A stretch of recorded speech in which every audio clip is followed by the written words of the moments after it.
my name is Dev DeVrat. I'm a Senior Assistant Dean of Admissions here at Reed College. So excited to chat with you all and kind of talk a little bit more about finding your college virtually. The information, so I'm here from Reed College, which is located in Portland, Oregon. We're a small private liberal arts school with about 1,400 students from all 50 US states and 44 different countries. The information that we're going to be talking about today is very broad. It's a lot of rebranding, but the information itself is pretty broad. So let's get started. Cool. So what are we going to talk about? So we're going to talk about the approach. How do you approach that college search, specifically approaching it with a growth mindset? We'll talk about what kind of virtual options that you might have available to you, and then we'll wrap up from there. And then we'll bring up for questions. So the college search, you want to kind of go through this process as a formal self-discovery. You want to spend some time asking yourself a variety of questions. What are things that you are looking for out of a future school? Are you looking for a college that's big? Maybe it's small. Maybe it's got a really social campus life. Maybe it's a little bit more heavy on the academic side. These are the kinds of questions that you want to think. You might be sitting there thinking, I don't know what I want. Like, I don't know if I want a big school or a small school. I don't know if I want fraternities and sororities on the campus or not. The fact that you don't know is really good data as well, because now you can start narrowing down what it is that you need to do some research on.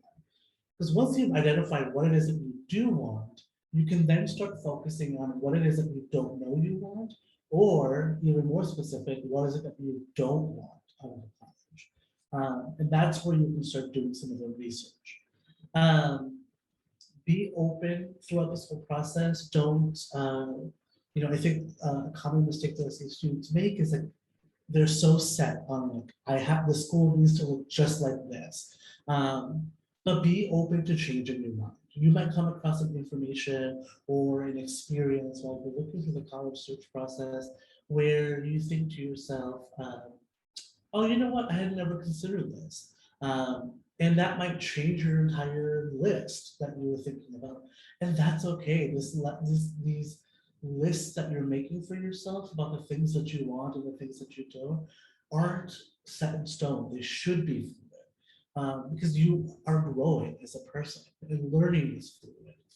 And make sure you keep yourself organized throughout this whole thing, right? Make sure you create some sort of spreadsheet and collect all the information that you are researching about a school. You can make a column for every different function or characteristic of that school that's important to you to help you determine what it is that you still need to research.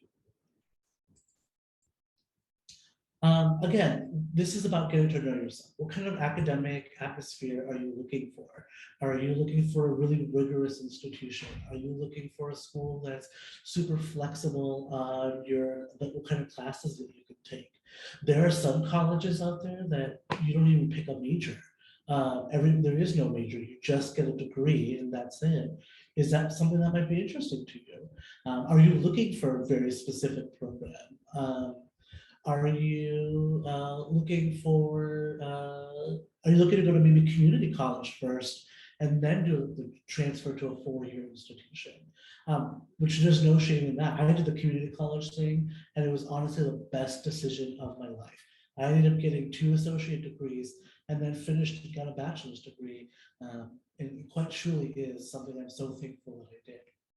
What kind of student life experience are you looking for? Are you looking for a school that has a lot of activities for you to do? Are you looking for campus culture that's super active? Are you looking for a campus culture that has dorms and is primarily residential? Maybe you're looking for a commuter school where people don't necessarily live at the school, they just commute and then live off campus. Think about the ethos of the college. What is that culture at that college like, right? Are you looking for a school that's like super into school spirit, or maybe school spirit's not really that big of a deal to you? So these are the kinds of things that you're really trying to answer for yourself. We talked about getting organized.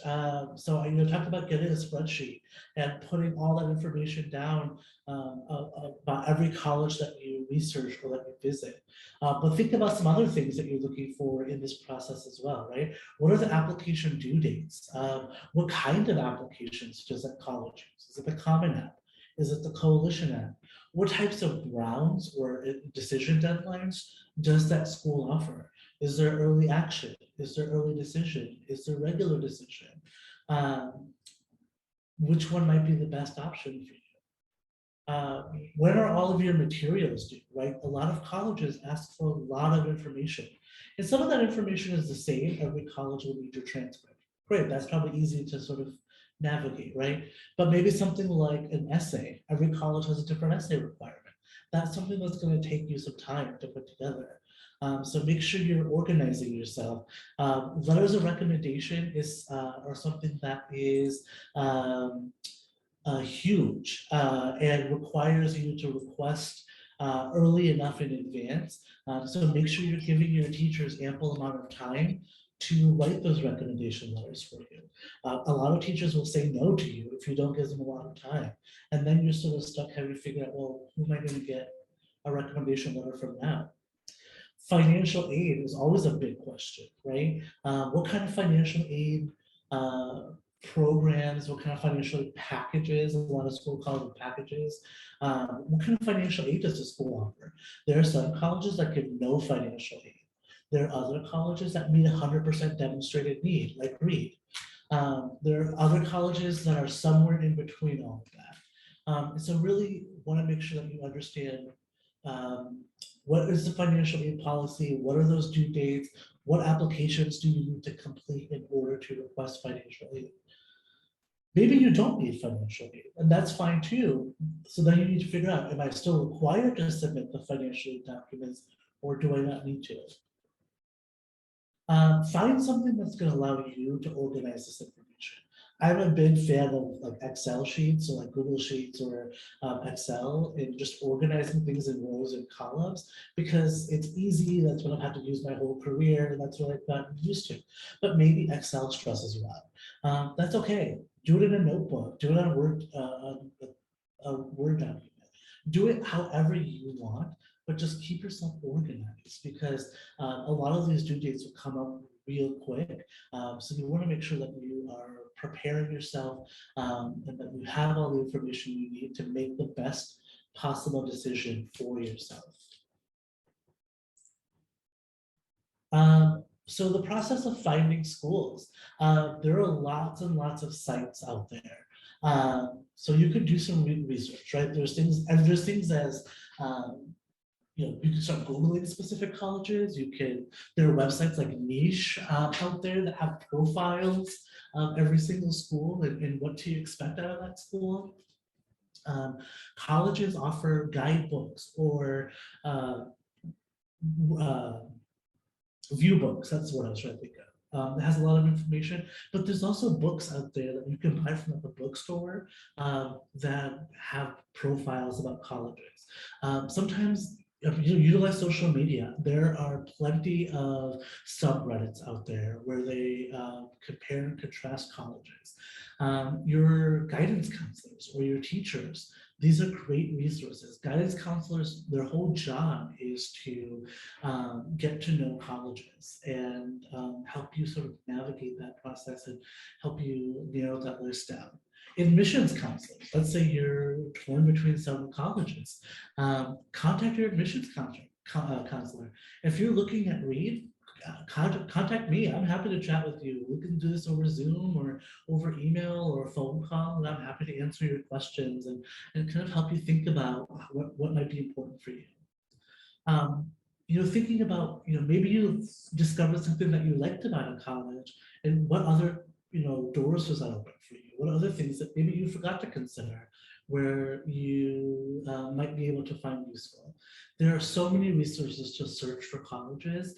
There are literally 30,000 colleges in the entire world, if not more.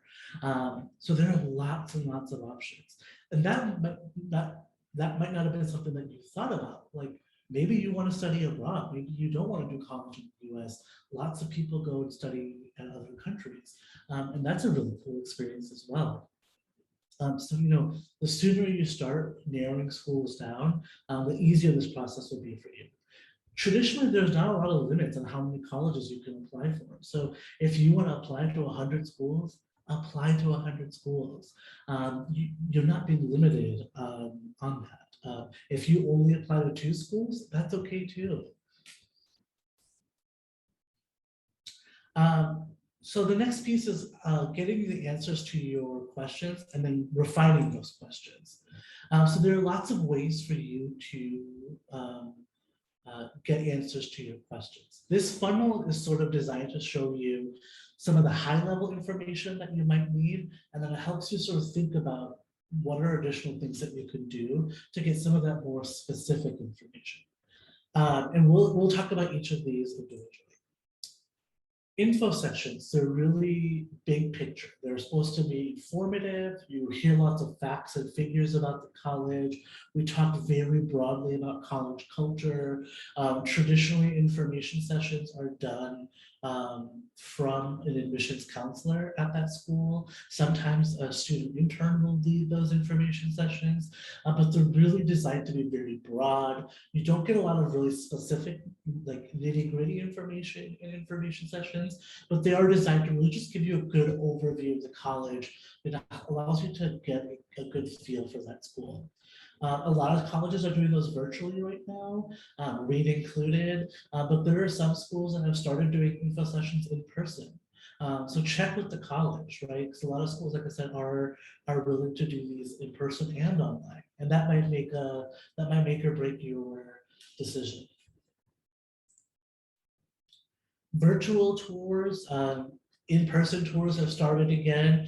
Tours are typically very highly visual, right? You get to see the spaces, you get to see the campus, you get to see the students in action.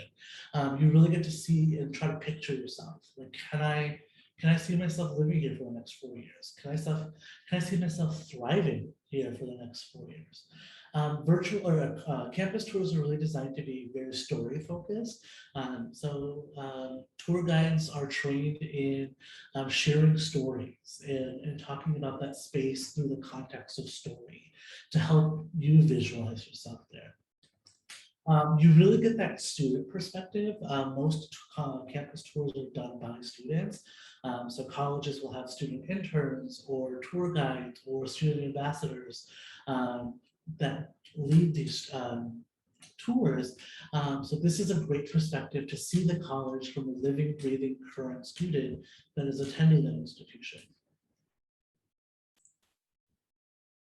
Faculty and departmental panels. Panels in general are always awesome because you get to hear from multiple people at the same time. A lot of schools are doing these panel events that are specific to that department. So you might have a couple of different humanities professors that sit on a panel and over on Zoom, and all they do is answer your questions. They talk to you about the program. They unpack what kind of classes you might have to take in that major. They'll talk about what kind of credits that you'll need to take. They'll talk about any kind of prerequisites. They'll talk about outcomes. They can talk about like fun or quirky things about that program, that department. It's really data and anecdotal, so lots of information about that major coming from the mouths of the people who created that program. It also allows you to get a really great feel for some of the professors that you might have in that program. It really allows you to get a sense of the ways in which they teach and the ways in which classes are structured. So these could be really useful to sort of get that perspective from a professor, ask them some of those really specific or nitty-gritty questions that you might have about that major. Do you offer a child psychology class or animal psychology in your psychology department? Can I get an emphasis while I'm in this program? Do you have minors available in this degree as opposed to a major? So these are the kinds of questions that you can get at with these faculty or department panels. Interviews. Interviews are a great way to get to know the school and for the school to get to know you. Interviews are usually done around this time of the year. They're really informative. They're not like a job interview. We're not trying to grill you and ask you like trick questions or tough questions. We literally will ask you questions about your academics, your extracurricular activities, your passions, your hobbies. What is it that makes you tick? What is it that excites you? What is it that gets you out of bed every morning? Those are the things that we're trying to get to know. Interviews can be done by a variety of folks. It could be done by an admissions counselor. It could be done by a student. It could be done by an alumni. So it could be done by a lot of different people, but they really are just informational. We might throw in some sort of fun question in there. I love to ask the question, if you were a bird, what kind of bird would you be? Because I think it's just such a random question, and there's so many types of birds that all sort of have their own personality. This is also a great way for you to interview the school, because you are doing this one-on-one with somebody, right? And keep in mind, we're evaluating you just as much as you're evaluating us. This is a two-way street. So make sure you ask all your questions. Don't be afraid to ask the tough questions. That's what those opportunities are there for, is to talk to somebody one-on-one. Like a lot of schools require interviews. Some schools, a lot of schools are optional. Read is optional for us. It's just a way to get to know you.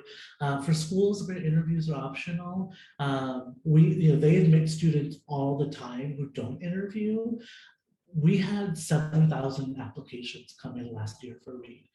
If I interviewed all 7,000 students, I would never read a single college application, because all I would do is interview people for 8 hours a day, 5 days a week, and I would never get a chance to do any other work. So we truly physically cannot interview everybody. But if it's optional in that program, it's designed to just be something that helps you. It does not harm you if you don't do it.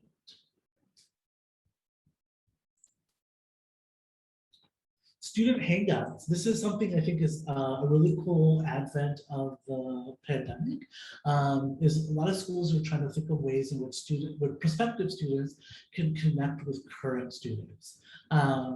So these student hangouts are usually informal and casual. You can hop in and out of it, traditionally over Zoom. There's usually not a staff member there, so it is just current students who are there to just talk to you. They're there to answer your questions about what student life is like. What kind of clubs are there? What kind of, what's the food like? What's the Wi-Fi like? What are the classes like at Reed? They're really there to just tell you about that student experience in an informal and casual way. Sometimes these are one-on-one, and sometimes these happen in a group setting. Either way, I find these really informative, because you do get to hear from the mouth of people who are living and breathing that college life every day. And you really do then get a sense of what that student life is like. There are other options for you in order to learn about the school or get information. Podcasts are great. There's lots of colleges have their own podcasts. There are a lot of college-focused podcasts as well. So definitely look at those up. Because I think there are some really great resources if podcasts are your thing. Student or staff highlight videos. A lot of colleges have created a lot of really great videos. Reed is no exception. We have an entire video library of videos that we created during the pandemic. We have videos about every single major. We have videos that do dorm tours. We have videos that talk about like the international student experience. We have videos for everything. Those are great ways to sort of get to see campus from a different perspective. Regional or school-specific sessions. Admissions counselors are not doing a lot of physical travel. Traditionally, in non-COVID years, we would come visit your high school, or we might throw some sort of an event in your city and invite you to come and meet us at the event. Those things are still happening, but they're not happening in the virtual realm. So we might visit your school virtually. So be on the lookout. Look for talk to your guidance counselor or your college and career counselor, and see what the schedule of visiting colleges looks like. because that's us coming to you. That's very little work that you have to do to come set up an appointment with us. All you have to do is sign up, and then we'll show up and we'll be there to answer whatever questions you have. Again, think about financial aid. Check those financial aid websites on those colleges. If it's confusing or you're not sure what something means, give them a phone call. Financial aid is always willing to chat with you, even if you're not a current student. But if you've got a question, they'll do their best to support you and answer your questions. Connecting with your admissions counselor. So admissions counselors are traditionally assigned to students based on where you live. So for example, if you are an international student living abroad, I am your admissions counselor. We have an admissions counselor that covers like Texas. We have an admissions counselor that covers Southern California, so on and so forth. So we have admissions counselors that cover the entire world. So connect with your admissions counselor and maybe have a one-on-one conversation where you can ask some questions or they can give you some advice or support. Attend workshops. Lots of colleges are doing really great workshops just like this that help you understand what the college search process looks like. Reed does a variety of essay writing workshops, navigating selective college admissions. We do like acing the interview workshop. We do a college basics workshop. Earlier this week, I did a session on early decision and whether that's the right decision for you. So there's lots of workshops available. We also have recordings of all of these also on our YouTube. So you can always go back and rewatch them or fast forward or rewind through them if there's something that you're looking for specifically. Make sure you're getting the most out of these events. Simply put, ask questions. Don't be afraid to raise your hand. Remember, this is a big commitment that you're going to make. This is a place that you're potentially going to be at for the next 4 years. So make sure you get all those questions answered. The more you engage with this process, the more that you will get out of it. Don't let your parents take the reign. Make sure you're the one asking the questions. Make sure you're the one who's participating and that you're the one who's involved. If you have questions, you be the one to reach out to the admissions counselor, or you be the one who reaches out to the current student. Really get your, get all the information that you're seeking out. And then think critically about what you're seeing and what you're reading about that school, right? My job as an admissions counselor is to sell the school. And so I'm going to talk about all of these things that I think Reed does great. But do I think Reed is perfect and that Reed does everything perfectly? Absolutely not.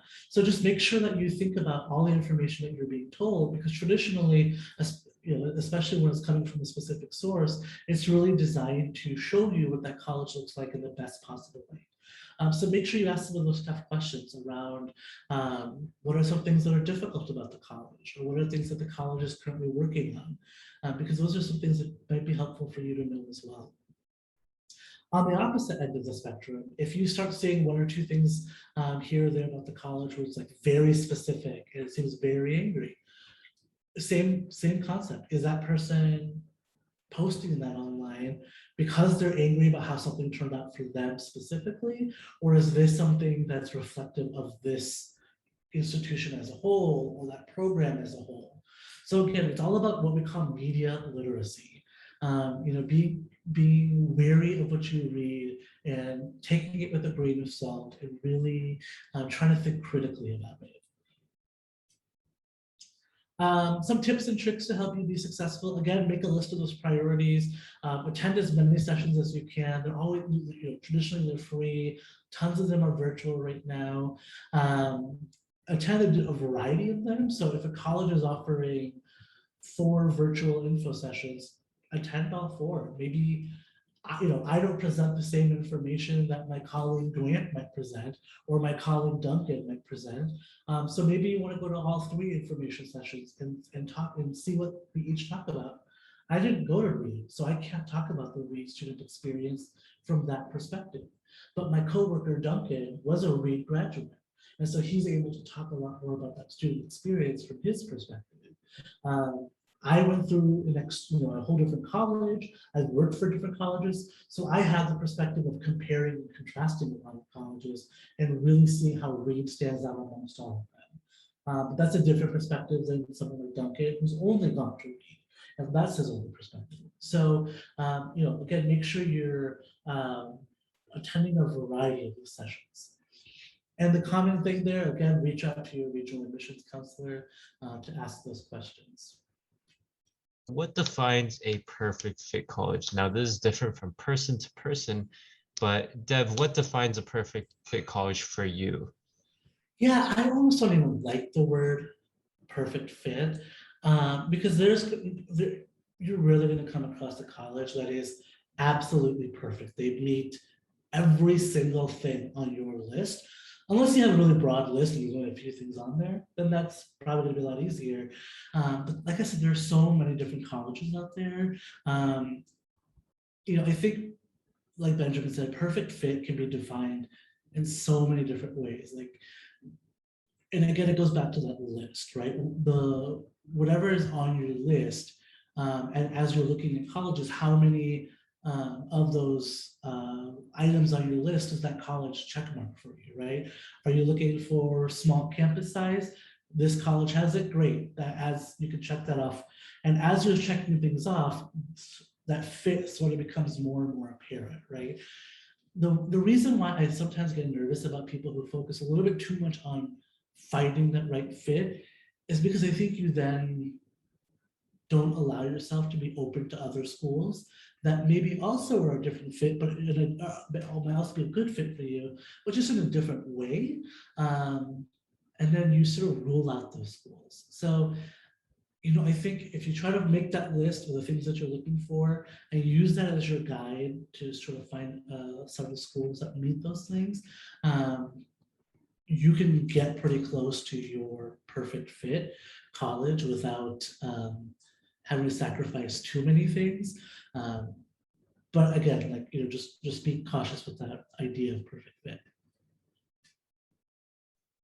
Yep, for sure. There's going to definitely be many perfect fits. Obviously, Dev said there's over 30,000 colleges, so you have a lot of choice.